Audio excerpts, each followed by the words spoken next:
بسم اللہ الرحمن الرحیم۔ عزیز طلباء و طالبات، السلام علیکم۔ میں ہوں آپ کے ساتھ آپ کی میزبان ڈاکٹر رفعت چودھری اور آپ دیکھ رہے ہیں اپنا YouTube channel alpha science academy. امید ہے آپ سب خیریت کے ساتھ ہوں گے اور ہمارا اردو زبان تشکیل و ارتقاء کا سلسلہ جاری ہے۔ 10 لیکچر مکمل ہو چکے ہیں۔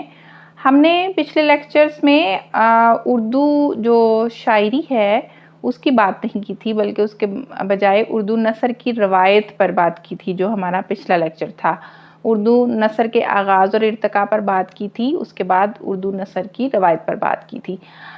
آج ہم اردو شاعری کے ارتقاء پر، اردو شاعری کی روایت پر جو ہے وہ بات کرنے جا رہے ہیں۔ اس پر محیط ہوگا ہمارا لیکچر۔ تو آئیے شروع کرتے ہیں۔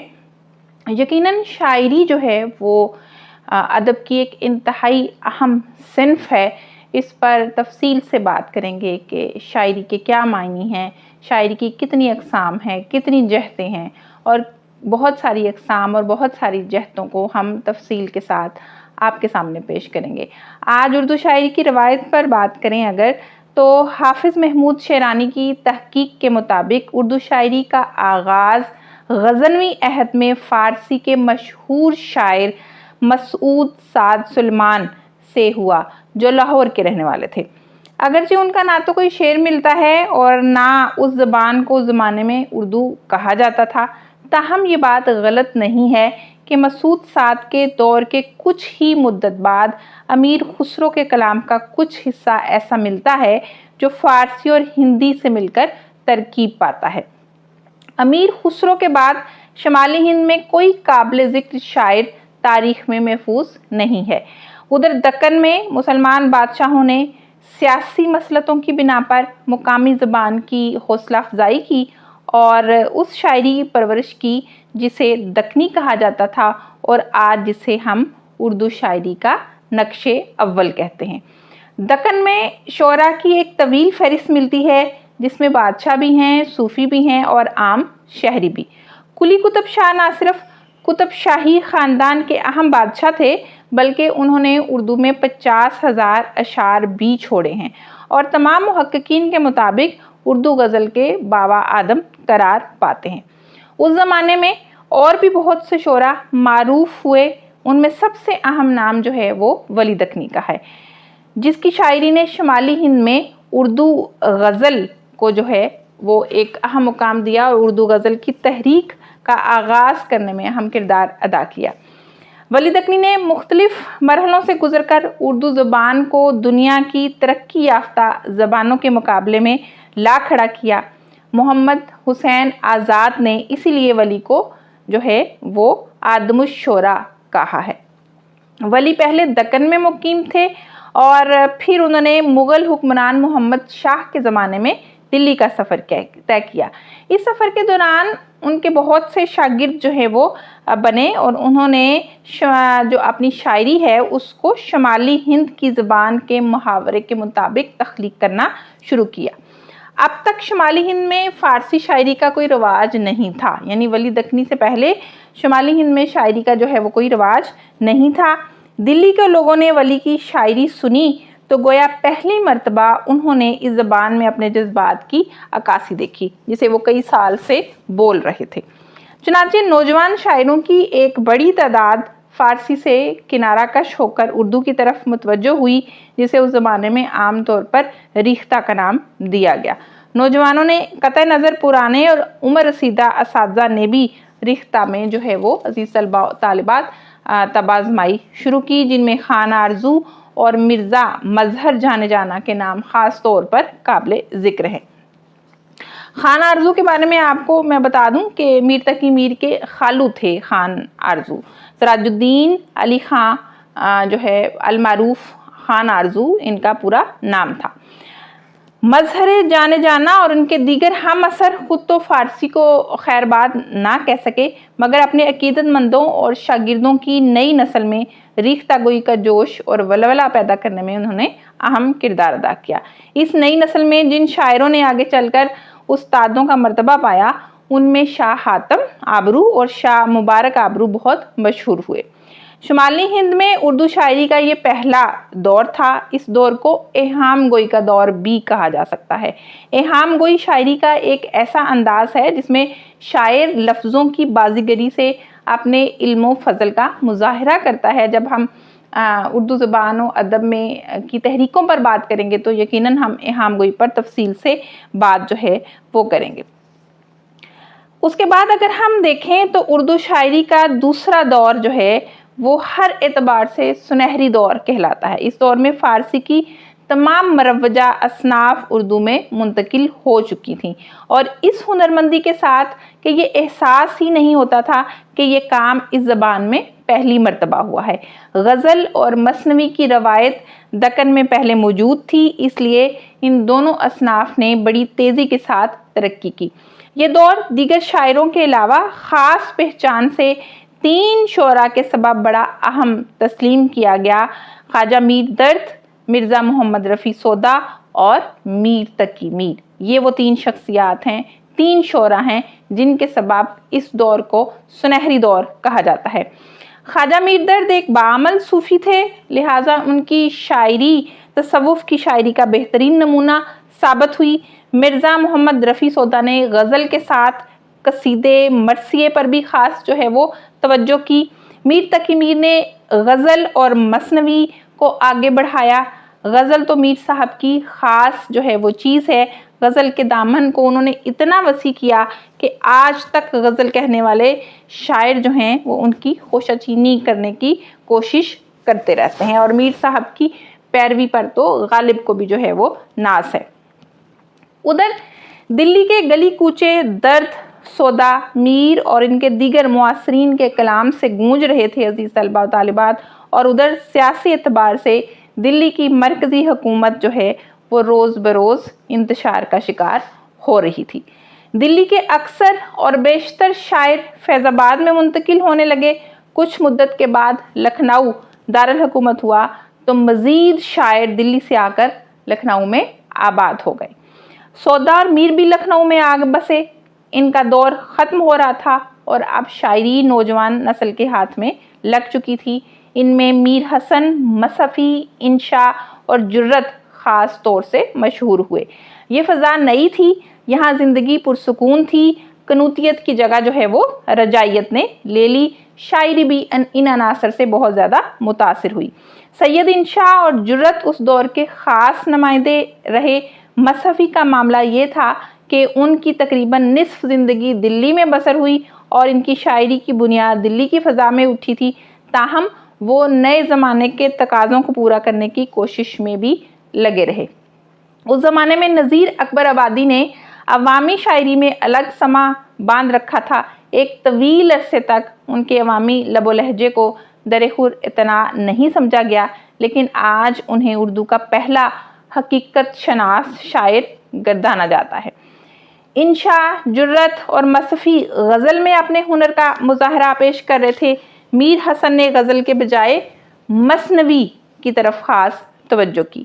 11 مثنویاں کہیں، جن میں سے ان کی ایک مثنوی جس پر انہوں نے خاص محنت کی اور جو آج بھی شہرت یافتہ ہے، سحر البیان ہے۔ زبان و بیان کے اعتبار سے سحر البیان اب تک اردو کی بہترین مثنوی تسلیم کی جاتی ہے۔ اگرچہ مرثیہ اردو شاعری کے آغاز سے ایک اہم صنف کی حیثیت رکھتا تھا اور مختلف مرحلوں سے گزر کر سودا تک پہنچا، سودا نے مرثیے کو ایک واضح شکل دینے کی کوشش کی اور مجالس عزا سے باہر سامعین کا ایک حلقہ پیدا کر لیا۔ سودا کے بعد کچھ مدت تک قابل ذکر شاعروں کی طرف توجہ عام طور سے غزل کی طرف رہی۔ میر حسن، جرت اور مصحفی کے بعد کی نسل نے اس رشتے کو جو ذرا کمزور ہو چکا تھا مضبوطی کے ساتھ پکڑا اور پھر اس میں وہ تمام صلاحیتیں پیدا کیں جو کسی بڑی شاعری میں ہوتی ہیں۔ چنانچہ میر حسن کے صاحبزادے میر مستحسن خلیق، میر ضمیر، فصیح اور دیگر نے ہر طرح سے مرثیے کی زمین جو ہے وہ ہموار کر دی۔ لکھنؤ کا یہ زمانہ جس کا آغاز فیض آباد سے ہوتا ہے، نہ صرف اردو شاعری کے لیے بلکہ اردو زبان کے لیے بھی نہایت مبارک زمانہ تھا۔ انشا، مصحفی، جرت، میر حسن